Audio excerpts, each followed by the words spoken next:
अस्सलाम वालेकुम viewers, welcome to my YouTube channel Pindi vlogger. Eid हो और मीठा ना हो, इसके बगैर तो ईद अधूरी लगती है। तो व्यूअर्स, मैं आपके लिए इस वीडियो में एक ऐसी मज़ेदार रेसिपी लेकर आई हूँ जो बाज़ लड़कियाँ बनाने से डरती हैं कि इसमें बहुत मेहनत होगी, लेकिन मैं आपको आज खीर बनाना सिखाऊंगी घर पे ही। और ये बहुत ही झटपट से बन के तैयार हो जाएगी, ना इसमें बहुत ज़्यादा मेहनत करना पड़ेगी और बहुत ही लजीज भी बन के तैयार होगी। तो चलिए हम वीडियो को स्टार्ट कर लेते हैं।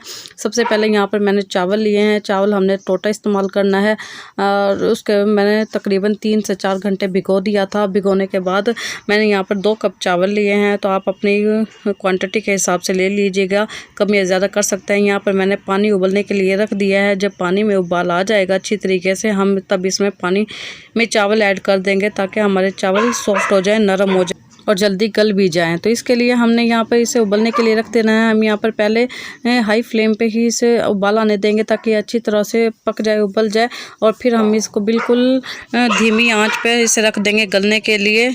ये खीर बहुत जल्दी बनकर तैयार भी हो जाती है और झटपट से बन जाती है। इसमें हमें कोई बहुत ज़्यादा घंटे नहीं लगते। तो ये देखें, यहाँ पर मैं दिखा रही हूँ कि पानी हमारा खुश्क हो गया है तकरीबन। इसमें हल्का हल्का पानी है और चावल भी हमारा आधा गल गया है। हमने बहुत ज़्यादा चावल को बिल्कुल इसमें उबालना नहीं है। हम यहाँ पर आधा चावल गलाएंगे और उसके बाद हमने यहाँ पर दूध ऐड करना है। दूध मेरे पास ये खालिस गाय का है, लाइव वाला। तो यहाँ पर मैं 2 kg इसमें दूध ऐड करूँगी और वह दूध आप अच्छा ही खालिस ही लीजिए, इससे खीर बहुत मज़े की बनती है। तो यहाँ पर ये देख मैं आपको दिखा रही हूँ कि हमने इस तरह दूध ऐड कर देना और चमचे को अच्छी तरह हिला देना ताकि चावल अच्छी तरह इस दूध के साथ मिक्स हो जाए। इसे भी, और साथ में हम 3 से 4 इलायची भी खुशबू के लिए डाल देंगे। अगर किसी को इलायची अच्छी नहीं लगती तो वो ये स्किप भी कर सकता है या इसका इलायची एसेंस वगैरह भी डाल सकता है। तो यहाँ पर मैं इसे हल्की आँच पर सबसे पहले इसे उबाल आने तक के लिए उसे तेज़ आँच पर ही रखूँगी। जब इसमें उबाल आना, ये पकना शुरू हो जाएगा, तो तब इसमें हम आँच हल्की कर देंगे। ये हल्की आंच पे ही खुद ब खुद पकता रहेगा। हमें बहुत ज़्यादा इसमें चमचा हिलाना या बहुत ज़्यादा हमें इसकी पकाने की ज़रूरत नहीं है। ये हल्की आंच पे खुद ही दम में पकते रहेंगे। चावल हमारे हाफ़ डन हो चुके थे, हाफ़ हम दूध के साथ ही इसे पकाएंगे। इससे दूध में टेस्ट भी बहुत अच्छा आ जाएगा और खीर गाढ़ी भी हो जाएगी। जब ये खीर गाढ़ी होना शुरू हो जाएगी तब हम इसमें चीनी ऐड करेंगे। अभी हमने सिर्फ इसमें कुछ भी ऐड नहीं किया, हमने सिर्फ इसमें दूध, इलायची और चावल ही डाले। हम इन्हें ही अच्छी तरह पकाएंगे।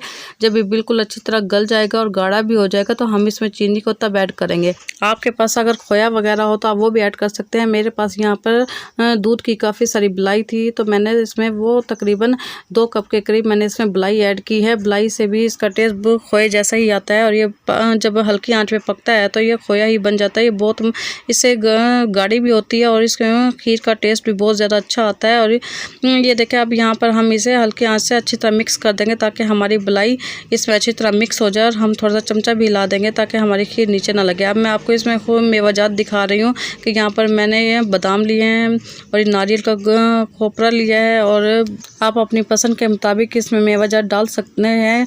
मेरे पास जो अवेलेबल थे मैंने वही ऐड किए हैं। आप इसमें खजूर वगैरह को भी काट कर डाल सकते हैं, उससे भी टेस्ट बहुत अच्छा आएगा।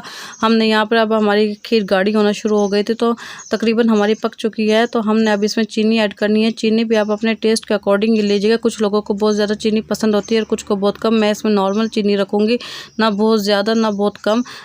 तो यहाँ पर ये देखें, मैंने चावलों की मिकदार भी थोड़ी सी ज़्यादा रखी थी क्योंकि हमारे घर में थोड़ी सी ज़्यादा चावल वाली खीर पसंद की जाती है। अगर आपको ज़्यादा चावल वाली खीर पसंद नहीं है तो आप इसमें चावल की मिकदार को भी कम कर सकते हैं। तो अब हम इसमें मैं इसमें आधे ये ड्राई फ्रूट डालूँगी और आधे हम गार्निशिंग के लिए रख लेंगे। तो यहाँ पर इसमें मैंने सारी चीज़ें इसमें डाल दी हैं और इसके बाद हम इसमें चमचा हिला देंगे। जब ये हल्की आंच पे पकेगा तो ड्राई फ्रूट का भी इसमें टेस्ट अच्छा आएगा। जब इसके अंदर ये पकेंगे तो हमने इसे हल्की आंच पर ढक कर रख देना है ताकि ये हमारे ड्राई फ्रूटों के साथ अच्छी तरह खीर पक जाए।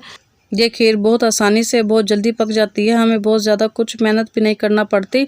तो आप इस तरह, अगर आप इसकी किसी भी चीज़ को कम या ज़्यादा करना चाहते हैं तो आप कर सकते हैं। तो यहाँ पर ये देखें, तकरीबन हमारी खीर पकना शुरू हो गया। अब इसके बाद मैंने इसे, जब ये गाढ़ी हो गई थी तो मैंने इसे ठंडा होने के लिए रख दिया था। अब मैं यहाँ इसे बाउल में शिफ्ट करूँगी, और क्योंकि अब इसे फ्रिज में भी रखना था ताकि ठंडी हो जाए। तो अब मैं इसके ऊपर जो मैंने आधे बचाए थे, मैं वो ऊपर गार्निशिंग के लिए इसमें बादाम और ये पीनट वगैरह डाल दूँगी, जिससे हमारी ये खीर बहुत ही अच्छी लगेगी, बहुत ही खूबसूरत भी लगेगी और ये बहुत ही टेस्टी भी बनी थी।